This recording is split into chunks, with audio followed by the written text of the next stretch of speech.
You're listening to an Ono Media podcast.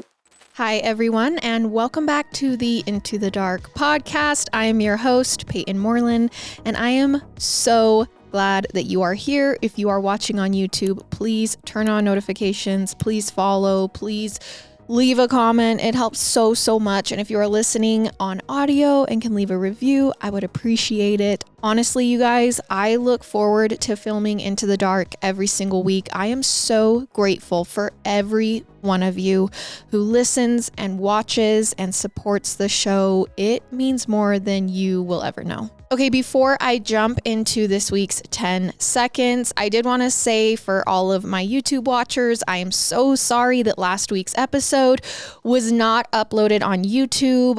My video file actually corrupted and I lost the entire video. And so if you want to listen to last week's episode, which was a really good one, can you please go over to the audio? You can find it there. I'm so sorry. And I genuinely hope this one is on YouTube and everything goes good. That being said, I have a quick little story. So I was streaming again, and you guys, once I get that mouse video, I will upload it. I promise. But a couple days ago, I was streaming once again, and Daisy had been missing for a little bit.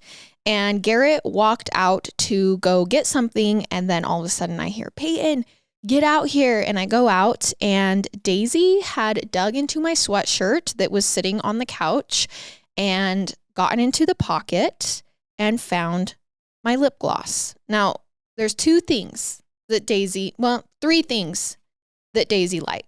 Now, Daisy is not typically a dog who gets into things, okay? I've never had to worry with her around food. In fact, I'll even put her on the counter. She doesn't go for food. If I'm eating, she doesn't try to snatch my food. She really does not get into things. But one thing that girl will get into is lip gloss, okay? My little lip glosses are her favorite. She can smell them on me anytime I have one in my pocket, and she will go for it, okay? So she had somehow used her sniffer to find this one that was sitting in my pocket on the couch, and she had gotten into it. She has taught herself how to take the lids off of them, and then she not only took the lid off, she ripped the actual top off of the lip gloss and ate the entire tube of lip gloss, like all the lip gloss out of the tube. She licked it out and emptied the tube. Okay. So I'm freaking out. I'm like, oh my gosh, I'm going to have to pump her stomach. Like, is she going to die? So we come back in and we immediately get on the phone with a vet. We tell them what lip gloss it was. He was like, okay, everything is non-toxic in that lip gloss. You should be good. She might, throw up or have a little diarrhea, but honestly, it shouldn't be super harmful. Just pay attention. If she starts doing XYZ, then bring her in. And nothing happened. She did not have diarrhea or throw up. She just went about her day, continued on, wasn't lethargic, nothing wrong, just ate an entire tube of lip gloss and continued on with her life. And honestly, that is inspiring to me. And so I want to be more like Daisy. Okay? That is my 10 seconds for this week. And so now let's jump into the episode.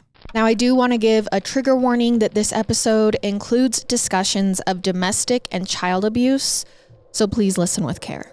Now, as you know, this is Into the Dark, okay? And there is nothing quite like a good ghost story.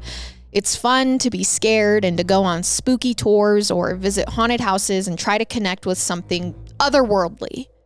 But behind the excitement of every ghost story is usually a real-life tragedy. Someone who went through something so terrible that they couldn't ever move on, even after their death.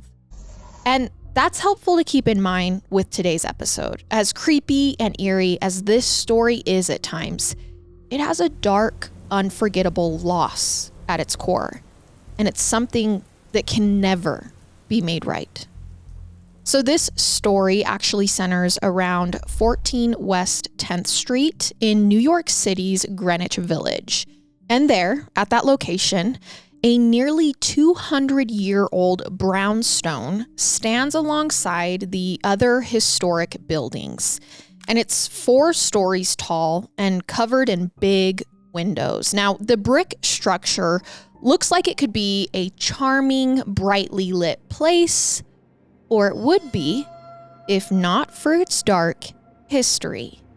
So today, this house is actually famously known as New York's House of Death, which really just gives you a sense of its blood-soaked past. The house was built in 1856 by a man named James Borman Johnston. And he was very, very wealthy, and more importantly, he was a big supporter of the arts. So when he decided to build a large, fancy house on West 10th Street, he didn't design it with his family in mind. In fact, he, his wife, and his daughters lived somewhere else entirely. This house was intended only for artists to live in. Basically, if he saw a creative person who he wanted to support, he'd say, hey, come live in this house rent-free. You won't have to worry about dealing with landlords or paying your usual bills. Just focus on your work and I will support you as an artist. So all through James's lifetime and for several years after his death, it was actually artists that came in and out of his home. He designed it to be full of galleries, studios, libraries, and anything else someone might need for inspiration. And for the next 40 years or so, that's what the house was known for. There weren't a whole lot of other residences with this setup at the time, and the artists of New York City were grateful for this rare opportunity to have some stability while they developed their skills. But on August 9th, 1897, so this is about roughly 35, 40 years after it was built, disaster struck. It would be the first disaster of many. A man named Fred H. Andrew was living in the house, and in addition to being a good enough artist to stay there, he was also an avid bicycle rider. So one day, Fred was riding his bike up and down the street and honestly showing off. He wasn't paying enough attention to where he was going or who else was on the road, and he ended up hitting an 8-year-old boy. Now, the good news is that the boy recovered from the accident. He broke his leg, but other than that, there was no serious or permanent damage. Still, Fred got arrested for reckless driving. And this incident, even though it may sound minor, actually ended up marking a bit of a shift. Things around the house began to change. Almost like now that one of the residents had hurt someone and gotten in trouble for it, the house had bad karma. The news reports from around this time are pretty vague, so I don't have many specifics to share. All I can say is that the people who came to the house, either as residents or visitors, after this accident, began to get a bad vibe from it. They would sense these eerie feelings or see things in dark corners that they couldn't explain. And rumors began to go around that this house that was made for artists was haunted. And after all, a lot of people had lived in it over the years. There were constantly artists coming and going, and it made sense that some of them might have left a part of themselves behind. A restless spirit, a psychic wound, or something else that was trapped inside the building. And the more these rumors swirled around, the more this house came to be known as the House of Death. So this gossip was spreading, but it didn't make the house any less appealing for creative types. Finally, in 1900, one of the house's most famous residents moved in. It was an author named Samuel Clemens, but he's actually better known by the pen name he used, which was Mark Twain. Now, Mark didn't believe in ghosts. He thought they didn't exist, and he actually thought it was impossible for them to exist. And anyone who did believe in ghosts was just being superstitious, which is why he wasn't scared to move into this haunted house. And he actually continued to not believe in ghosts even after he moved into the House of Death and there reportedly saw spectral activity with his own eyes. See, one night in either 1900 or 1901, Mark Twain was in his room and it had a stove in it where he could burn wood for extra heat. And while Twain was alone with nobody else around, he happened to glance up and see a piece of wood had somehow just levitated. Like literally this piece of wood was hovering in midair, drifting across the room like an invisible ghost had picked it up and was carrying it away from the stove. Now, according to some reports, Mark Twain refused to believe that this was evidence of supernatural activity. Again, he says it was just a piece of wood that began floating on its own. He claims there had to be some other rational explanation. He figured maybe a rat must have picked up the wood and just somehow was dragging it that high across the room. However, it's hard to see how that would work. A rat was carrying the stick, but Twain couldn't see the rodent, its feet, or its tail, this is just not my day. It's not my day. Now, it's understandable that Twain wanted to come up with a rational explanation. I think any of us would if we saw a random piece of wood just floating in a room. But there was nothing rational about what he was seeing. But either way, it scared him enough that he actually grabbed his gun and fired.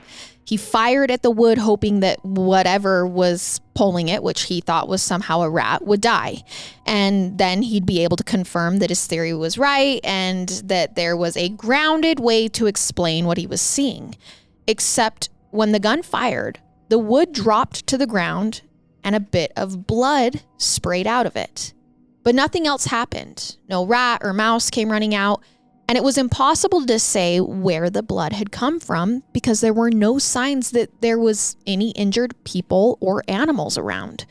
Still, Twain flat out refused to admit that he'd seen anything paranormal. He spent the rest of his life insisting, I know that happened and I am saying it happened, but ghosts do not exist. And according to some reports, something very interesting actually happened after Mark Twain's death 10 years later in Connecticut in 1910. A part of Twain remained behind. According to some reports, Mark Twain became a ghost himself, and he returned to the House of Death to spend his afterlife there. See, decades after Twain passed in 1930, a pair of residents, a mother and her daughter, were at the house one night when suddenly the mother saw a white-haired man sitting in a chair by a window, just looking out the window. Now, the mother immediately knew who he was. Mark Twain has a very recognizable face. And she also knew that he was dead. Before she could ask him what he was doing there, he turned to her and he announced, "My name is Clements and I have a problem here that I gotta settle." Then, without another word, he vanished. Now, later on, the daughter claims that when she was alone, she spotted Twain's spirit again, this time in a bedroom. She remembered that last encounter, and it helped her realize that she was looking at a ghost, and she was terrified. The little girl screamed, and the specter vanished. Now, this time, it didn't say anything to her. Even though Twain hadn't been aggressive or threatening, the mother and daughter actually decided to move out of the house after this right away, and they claim it was because of the ghost of Mark Twain. And now, because he said, I have a problem here, I gotta settle, a lot of people assume that Twain had some kind of unfinished business in the House of Death. Now, nobody is entirely sure what that unfinished business actually entails, but the point is, even now, in 2024, people claim that Mark Twain haunts this building. Countless people have claimed to have spotted him on the first floor. He also likes to appear near the staircase as though he's about to head up or down it. And he's not alone. Other sightings have included a woman who always wears a white dress, a little girl, a gray cat. So if the reports are to be believed, pets can become ghosts, and one of them is spending its eternity in the House of Death. And it's also worth noting that Mark Twain wasn't the only famous resident at 14 West 10th Street. See, in the mid-20th century, the people who owned the House of Death realized that they'd make more money if they turned it into an apartment complex rather than an artist's residence. So they built 10 units and began renting each of them out, charging the full amount of rent that they could. And even though the property owners weren't actively seeking artists to live there anymore, they still had very nice units in a trendy New York neighborhood. So it was inevitable that rich, famous, and accomplished people would find their way to the House of Death to live. And in 1957, someone named Jan Bartell and her husband, Fred, moved into the top floor apartment. Now, Jan was an actress who'd appeared in a number of small plays off Broadway. None of them were big enough to rocket her to fame, but Jan also enjoyed writing poetry and short essays, and that's how she really made a name for herself. She had a fairly successful career as a writer. And that wasn't all that she had in common with the former resident, Mark Twain. She also didn't believe in ghosts. So when she was looking for a new apartment in a famously haunted house, Jan wasn't too worried at first. She was convinced that there was nothing to be afraid of. Except then strange things started happening when she moved in. These were things that she couldn't explain away. And they began the moment she set foot in the house for the first time. She hadn't even seen the apartment yet or agreed to rent it. But when Jan walked up the long, narrow staircase to the top floor unit, she felt an odd sensation. Like the carpet was trying to suck her down into the floor, trapping her inside the house forever. Now, although spooked, Jan ignored the sensation at the time, but once she and her husband moved in, there were more incidents. The first night that she and her husband slept in their new home, Jan went to bed in a separate bedroom from Fred. He had terrible nightmares and sometimes screamed in his sleep, so they had separate rooms. Well, as Jan was trying to fall asleep, she suddenly smelled something terrible, as though something rotten and decomposing had made it into her room. So she got up to open the window and let the room air out, and that's when she saw a bright flash of light. Now, it didn't have any obvious source, and it wasn't coming in through the window. It was as though a glowing orb had appeared in her room, only to disappear a second later. Now, Jan was so startled by this orb, this flash of light, that she screamed out loud, and it woke Fred, who rushed in and tried to reassure her that she must have just been having a bad dream. After all, he had plenty of firsthand experience with nightmares and how terrifying they could be. Fred also tried to explain it away when Jan heard footsteps late at night walking through their apartment long after everyone had gone to sleep. And when the family dog would just growl at empty patches of the wall, even though there was nothing there, Fred explained it away. He said the footsteps had to have been coming from other units. The other renters in the building were maybe pacing and the sound was carrying weirdly, so it sounded to Jan like someone was walking in her room. And sometimes dogs just growl. That's what Fred said. There was nothing there and there was nothing to worry about. Except the more time went on, the stranger things got. Something was wrong with this apartment. Even other people could tell. On more than one occasion, visitors would comment on how nice it was to see her dog and cat getting along together. And this confused Jan because they didn't have a cat. It seemed that multiple guests had seen this gray cat in the house, which had befriended her dog. Now, one time, Jan bought something and asked to have it delivered to her address. And when the delivery man arrived, he was in a panic, claiming that he'd heard someone follow him up the stairs, but he hadn't been able to see anyone in the stairwell.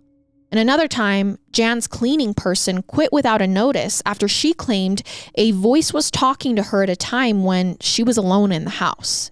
Plus, on several occasions, rotting food just appeared in their kitchen. This included things like grapes, which Jan had never actually bought. She knew she hadn't just left something out on accident. And how could she leave out grapes if she never actually bought grapes and brought them into the home? It was getting to a point where she and Fred just couldn't deny it anymore. Something very strange was happening in the house of death.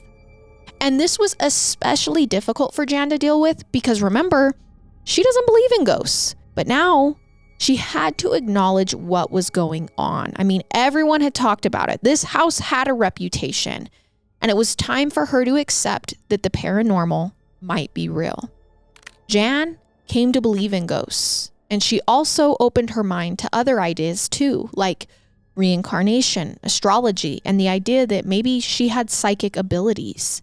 So Jan threw herself into solving the mystery and trying to figure out everything she could about the ghosts in her home and what they wanted. But she didn't just do this because she was curious or because she wanted to help the spirits out of the goodness of her heart.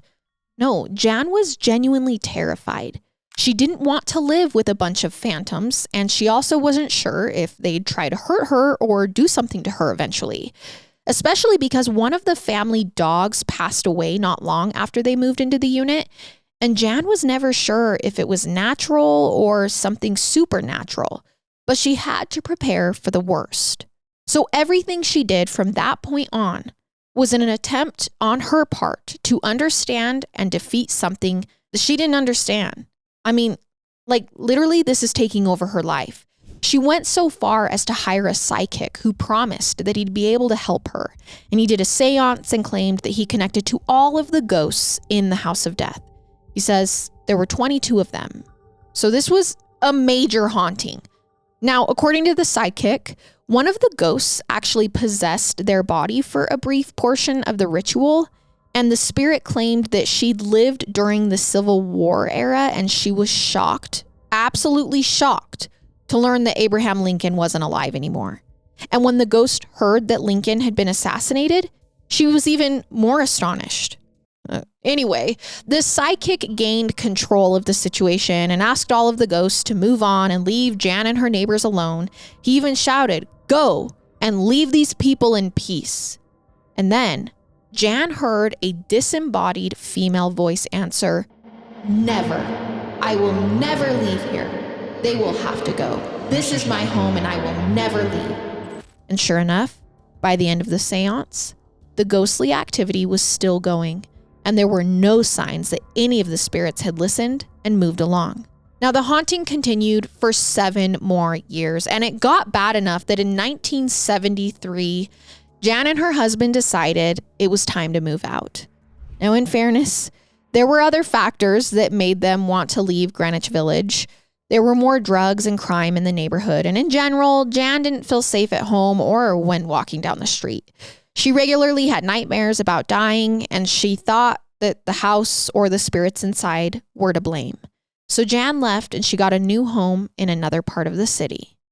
And to all appearances, she and Fred may have gotten out just in time, because after they left the House of Death, a series of tragedies struck their former neighbors.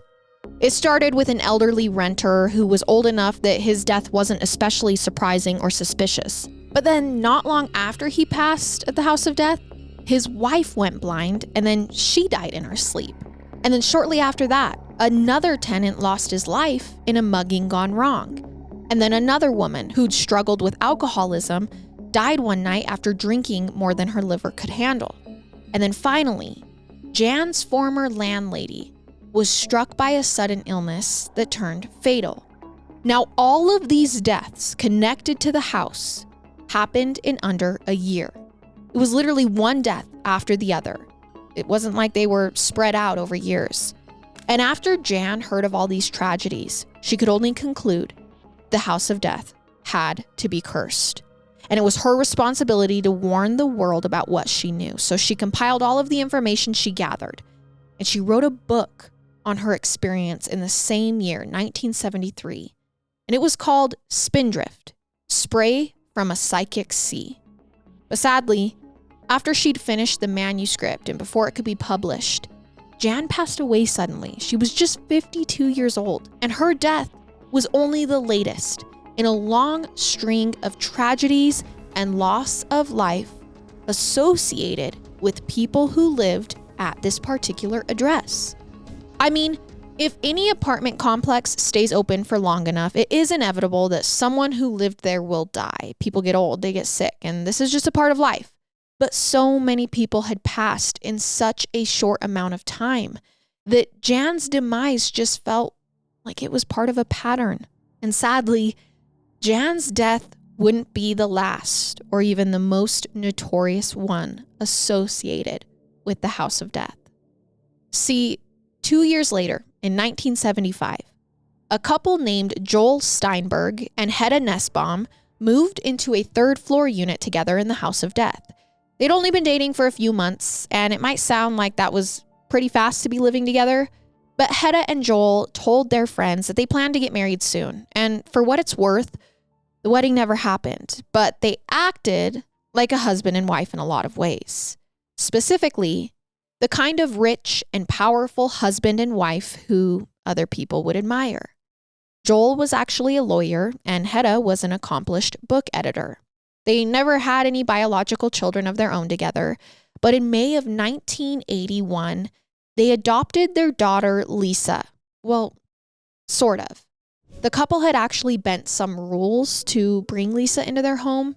See, that spring, Joel got a call from a doctor friend of his, and the doctor had a patient who was pregnant. She didn't want to keep the baby.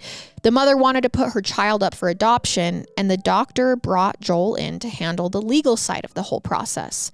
So Joel met the birth mother and told her he'd handle everything. He'd find parents for the baby. He'd bring the newborn to them, fill out all of the paperwork, and the mother didn't have to worry about anything except the actual pregnancy and labor. It must have been such a relief to her, and so she agreed to the arrangement. She just had to sign a few short forms, and then she could stop thinking about it entirely. But Joel didn't actually hold up his side of the bargain. Instead of finding new adoptive parents or filling out paperwork, he waited until the baby was born, and then he took her home with him. And from that point on, he and Heta raised her as their own daughter, who they named Lisa. They never actually formally legally adopted her. They also never notified any government agencies that they had brought this child into their lives. And it's hard to say why exactly they did this. Like, why not just go through the proper channels? One theory is that they didn't want the state to know what they'd done. The laws in New York said that if a couple wanted to adopt, officials would have to interview the potential parents, make sure they'd provide a safe, stable home. And as it turned out, Joel and Heta desperately wanted a baby, but they had skeletons in their closet. I mean, on some level, they might have known that they wouldn't pass the interview, so they allegedly may have found a workaround that just let them skip it. The truth was that Joel, the husband and father, was physically abusive. Heta came to work with visible bruises all of the time, and her coworkers knew exactly what was going on, but this was the 1980s, a time when a lot of people tended to think that domestic violence was a personal matter and it was nobody else's business. Basically, everyone knew Joel was hitting Heta, but almost nobody did anything to help her. And over time, there came to be signs that he was also hurting his daughter, Lisa, too. By the time she was school age, she often came to class with bruises that she couldn't explain. But each time her teachers asked about it, Joel and Heta had some type of excuse. They'd adopted another baby by this point, and once again, it was another illegal adoption. So they claimed that Lisa fought with her baby brother a lot, and the bruises were just a result of childhood roughhousing. They weren't able to convince everyone that this was true, and the police were called to Joel and Heta's apartment multiple times. But no matter how often the detectives showed up, Joel and Heta were always able to explain everything away. And all I'm saying is, how bad do the bruises on a child have to be for police to be called multiple times? But on November 2nd, 1987, at 6:40 a.m., the police came once more. Except this time it wasn't a concerned neighbor or teacher who'd asked them for help. It was actually Lisa's mother. Heta told the 911 operator that her daughter had choked on some food and now she wasn't breathing. Now, when the police made it into the Steinberg's unit, they found it was filthy. And Lisa's baby brother was tied up inside of his crib. Tied to his crib. He was in a dirty diaper. He hadn't been bathed in a long time. Lisa herself was in bed, not breathing, just like Heta had told the 911 operator. But she was also covered in bruises, which told the police that this probably was not a tragic choking accident. Someone had attacked her, and Heta was lying to protect the person who'd hurt her. They rushed Lisa to the hospital, but I don't want to go into detail. By the time the doctors had examined her, she had been beaten so badly that she wasn't going to wake up from her injuries. And based on what the police had seen in Lisa's home, they thought they knew what had happened to her. They believe that during a cocaine-fueled binge, Joel had beaten her until she was comatose. And this was the night before. And then his wife had waited until the following morning to get help, which obviously means valuable hours, where Lisa received no treatment.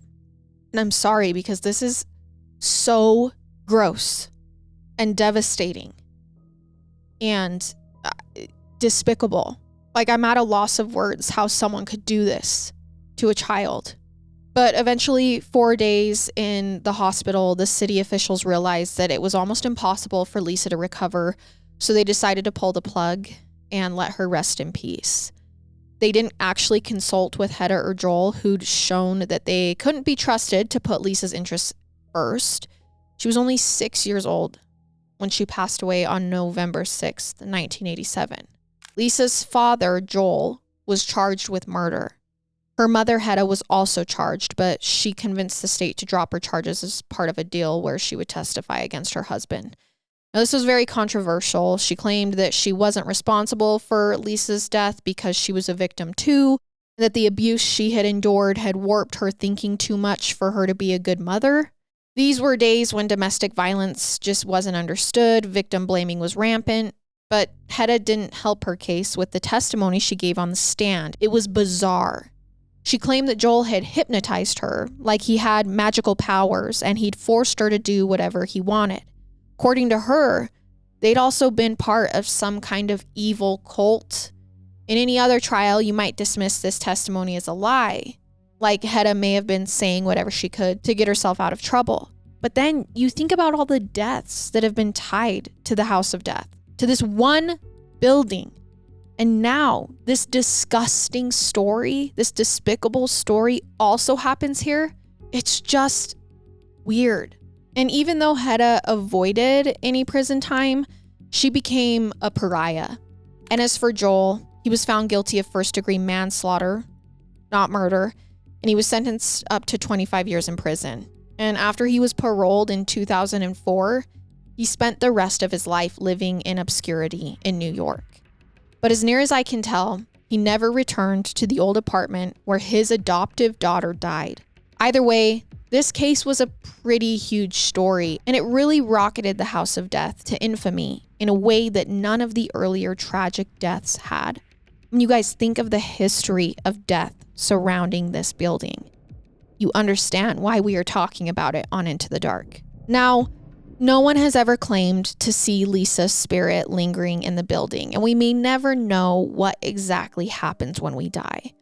But we can hope that for Lisa, she found her way to someplace nice and peaceful and safe, finally. And as for the other ghosts, they are still spotted frequently. The stairwell seems like an especially popular place for supernatural encounters today. I mentioned before that Mark Twain's spirit is often seen there, but the other phantoms also show up on or near the stairs, if reports are to be believed. One former renter named Dennis, who refused to publicly share his last name, said that the whole time he lived at 14 West 10th, he kept seeing women running through the walls. It was creepy enough that he couldn't bring dates home with him. Anyone he tried to hook up with would get one look at these women that were running through the walls and refuse to ever come over again. And it's said that the houses that stand on either side of the House of Death may also be haunted too. Like the energy residing in this building has somehow oozed into the surrounding ones. People often notice the lights flickering, and there are many accounts of a woman in a long gown who shows up in the houses that are otherwise locked up and safe from intruders. So who knows? Maybe the ghosts from 14 West 10th take outings to the surrounding neighborhood every now and then. Now, of course, that all assumes that you believe in ghosts and hauntings. And I understand plenty of people don't. I mean, this is kind of something that we talk about here on Into the Dark. But if you don't think there are spirits in the House of Death, you can't really deny that it has dark tragedies in its past. I mean, whether these spirits have stayed around, the history of this house is not good. Jan Bartell's experiences there left her unsettled and uneasy. And Lisa Steinberg lost her life far too young within its walls. Which all goes to show that you don't need literal ghosts to accept that a building actually has a truly haunted history. And that is our coverage on New York's House of Death. It's almost one of those things where you wouldn't actually need to see a ghost to feel like, I don't want to live here. Just based on everything that has happened, I'm steering clear. Let me know in the comments what you guys think about the House of Death and if you believe in ghosts. And I will see you next time as we dive further into the dark together. Goodbye.